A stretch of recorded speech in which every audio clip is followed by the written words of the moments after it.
Bismillahirrahmanirrahim. Qolal musannifu rahimahullahu taala wa nafa'ana bi ulumihi amin ya Allah ya rabbal alamin. Halaman 3 ya. Halaman 3 amma ba'du. Amma ba'du anapun saparantos maca bismillah alhamdulillah ay amma ba'dal basmalati tegas nama anapun sabada maca bismillah walhamdalati sareng hamdalah. Wa syahadati sareng saparantosna maca syahadat wa sholati sareng maca sholawat wa salami sareng maca salam. Fahada maka ari ieu ay almatnu tegasna ari matan alhadiru an hadir fidihni dina atina musonib eta jujun hiji juj latifun anu leutik. Aya sogirun tegas nama letik jirimna doripun tapi anu alus. Letik ya teh saeutik tapi alus ngeusi bener letik ge. Pokona mah letik-letik ge nyeureud nah. Yasaro muga ngagampangkeun aya sahala tegasna muga ngagampangkeun huka ieu jujun latif sallallahu taala Gusti Allah taala amin. Lil mutawalina pikeun anu nyarokot kabeh bipahmi makana ngartina eusina ieu perkara ieu jujun latif pihi dina ieu jujun latif wal amali sareng ngamalkeun bimuktahodohu kana pamentana jujun latif amin. Mudah-mudahan urang nu hayang ngarti kana ieu sarasulamu taufik walau digampangkeun salah sahijina digampangkeun dina kuotana. Tanpa kuota kan hese urang euy. Nah, mudah-mudahan we milikna digampangkeun, elmuna ku Allah digampangkeun dina mahamna.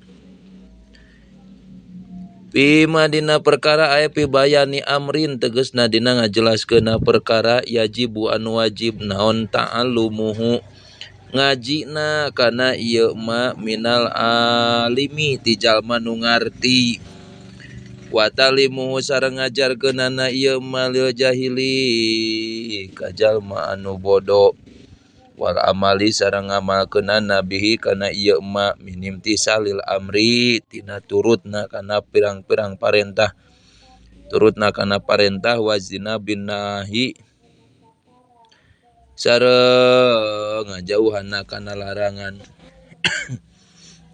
Jadi dina harti eusina mah Allah ngagampangkeun heg urang teh dibere paham. Maka engke teh Allah ngagampangkeun dina perkara anu wajib urang keur ngajina heg dina mahamna ngarti urang teh tuluy dina nalika ngajarkeun kanu sanes leuwih gampang ku barokahna ieu jujun latif. Tuluy deui ngamalkeun babarengan urang teh ku Allah digampangkeun dibere hidayah jeung taufeekna lil khosi pikeun urang pikeun jalma-jalma anu alim anu palalinter wal ami sareng jalma nu barodo aya lil alimi pikeun jalma nu alim al jahili jeung nu bodo wal wajibu sareng ari ngaran wajib min haitsu wasfihi tina arah-arah nyipatan kana sifatna itu wajib bil wujubi ku kecap wujub eta mah perkara wa ada anu ngajanjikeun salo Gusti Allah fa'ilahu kanu migawena itu mah bisawabi ku ganjaran wa tawa'ada sareng ngancam Allah tarikahu kanu ninggalkeunana itu mah bil iqobi ku siksaan eta ngaran wajib cenah ma wa'adallahu fa'ilahu bisawab wa tawa'ada tarikahu bil iqob. Jadi hiji perkara anu mana Allah ngajanjikeun ka jalma nu bigawena Allah maparinan ganjaran ka jalma anu ninggalkeunana Allah maparinan ancaman ku siksaanana eta disebut wajib. Aya bistihqoqil iqobi tegasna mah buktina siksaan pala yunafi maka teu nganapikeun al afwa kana ngahampura itu istihqoqna al afwa kana pangahampura Wayakwi sareng cukup pisidkil wa'idi dina ngamaksudna ancaman naon wujuduhu ayana itu wa'id liwahidin pikeun anu sahiji minal usoti ti pirang-pirang anu maksiat mal afwi sartana panghampura an goirihi tina salian ti itu wahid. Jadi bisa ngamaksudna eta ancaman sote keur ayana jalma anu maksiat ka Allah. Da ari jalma anu maksiat tuluy dibarengan menta hampura ka Allah mah ma'al afwi engke teh disertai dina harti dibarengan ku ayana panghampura ti Allah. Salagi eta jalma hayang menta hampura ka Allah maka ku Allah pasti diijabah ta dihampura tina dosana kitu. Wasama itu sareng ngaranan kuring hukana ieu juz'un latif ay al juz'ul latifu sulama taufiki kana sulamu taufik hartosna taraje pitulung ila mahabbatillahi kana mahabbah ka Allah ala takiki netepan kana jalan anu bener aya ala tariqil haqi tegasna mah kana jalan anu bener bil ikoni ku ngayakinkeun as'alu nyuhunkeun kuring Allah ka Gusti Allah al karim anu bageuran aya alladzina tegasna mah jalma-jalma alaya juju alladzi tegasna mah dat alaya juju anu teu meunang ieu mah ladina de naon ayan siba yen ta ayun saba yen tadi subangsakeun ilahi ka ieu ladi naon bakhlun koret di dieu aya ku kecap al karimu teh nyaeta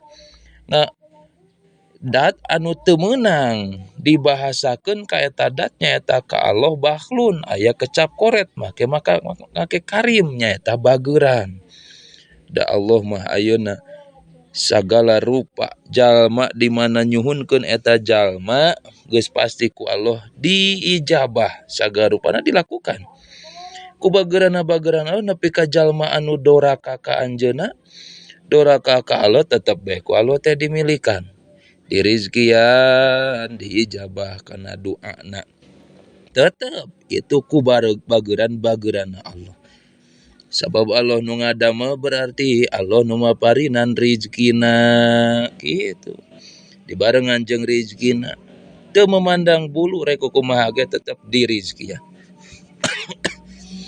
aya jangla kana yen tengah jadikeun itu Allah dalika kana juz'un latif ayo juz'ul latif sodiron kana nu bijil min huti Allah ta'ala lamin hadin nafsi lain tina bagian hawa nafsu katola bil madhi sapertikeun neangan pangalem minan nasitin manusia wa ikhlason sareng ikhlas lahu karena Allah laria atu aya karena riya wa suhratin sareng kamasyhuran wa mahabbatan sareng karana rasa cinta pihi di Allah ta'ala wa rogbatan sareng karana resep di madina perkara indahu anu eta tetep disandingan Allah minas sawabi tina ganjaran wa rojian sareng anu balik wa wasilan sareng karana nganepikeun ilaihi ka itu Allah ta'ala bil qabuli ku ditarima.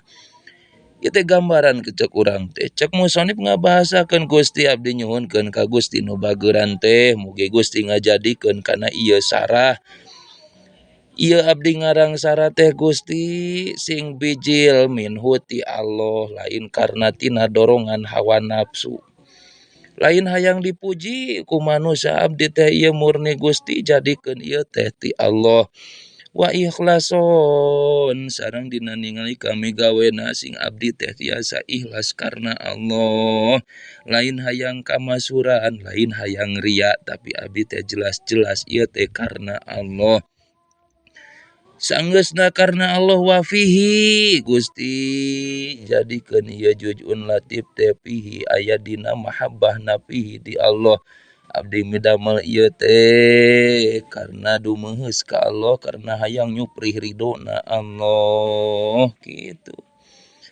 jeung abdi emut rojian wa wasilan ilaihi bil qabul abdi teh bakal balik ka Allah maka ku ayana juz'un latif ieu balik abdi ka Allah teh kudu ditarima kudu diganjarna meunangna rahmat jeung ridho Gusti Ieu teh gambaran urang teh setiap segala sesuatu dicontohan ku musonib. Pokona rek gawena, rek tolabul ilmina, atawa rek nikahna urang teh rumah tangga, mimiti sagala perkara nu didasarina sae mungguh Allah, kudu minhu eta teh ti Allah. Rumah tangga lain karena hawa nafsu, ayeuna dagang ku peda lain ku era, lain ku manga butuh, tapi datang nati Allah nu jadi kewajiban urang. Sami deui ngaji oge urang ngawuruk maka kudu minhu ti Allah, lain karena hayang dipuji ku batur, lain hayang menang pujian ti batur. Duh, ngaji ge akur euy. Terkadang-kadang urang mimitina mah minhu ti Allah min didinya ibtida, di akhiran ku ila intiha. Mimitina urang sok kadang ti Allah tapi pas migawe lain lahu, lain karena Allah kasabab hayang ria jeung kamasuran. Kitu kadang kitu. Mun maraneh ayeuna ngaji mimitina mamangkati Allah, ngawurukan ti Allah, dicampuran duniawi, kadituna hate bisa gumantung kana dunia eta teh godaan setan kalah lain lahu eta. Kalah hayang kamasuran geus kitu dicap ku manusia teh jalma anu luar biasa kailmuanana, urang nepi ka poho lahu tuluy teh ngaji lain karena Allah. Kahade gawe ge akur kitu euy. Gawe ge akur urang teh kudu lahu kade euy dina nalika geus kapake ku dunungan, geus kapake ku batur, kalah lain lahu lain karena Allah tapi kamasuran nu hayang dicapai ku urang teh. Kada ieu euy. Jadi dina nalika urang ngaji digawe atawa nikah komo ulah bijil tina kahayang euy ku peda era ku batur disebut jomblo bae. Geus we pokona mati Allah sejata abut. Ikhlas karena Allah gitu eta. Ya, ikhlas karena Allah lain karena hayang kamasuran.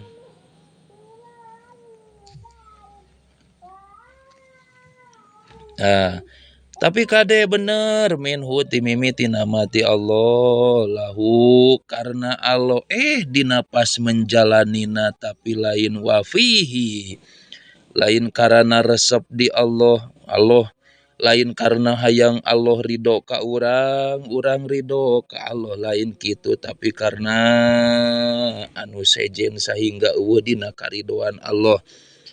Ngaji nama urang karena Allah mimitina ti Allah da sabab hayang miceun kabodohan kalapas keur ngaji urang jauh tina kecap rasa takdim kanu jadi guru jadi urang teh lain menang ridona Allah lain menang ridona guru lebar ieu teh euy.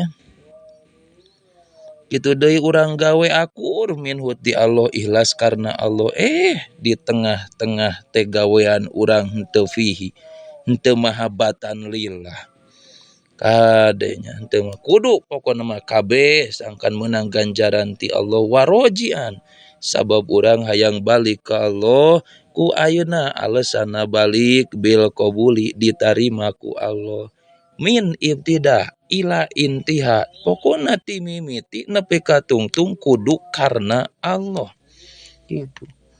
Ti mimiti nepi ka tungtung Allah gitu terus ya Allah jero ya musonif ya Allah mudah-mudahan urang tiasa ngalaksanakeunna.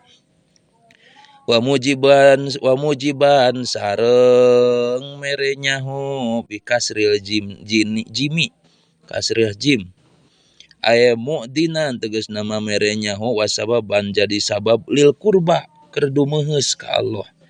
Aya husnul marji tegas nama tempat balik walman qolibi sareng tempat balik tegas tempat balik. Urang ngaji, urang digawe musonif mah ieu ngarang kitab, urang nikah, urang ngalakukeun sagala rupa sing bisa eta teh merenya ho ka urang teh sangkan leuwih deukeut ka Allah ditempatkeun ku Allah dina nu alus mungguh Allah gitu.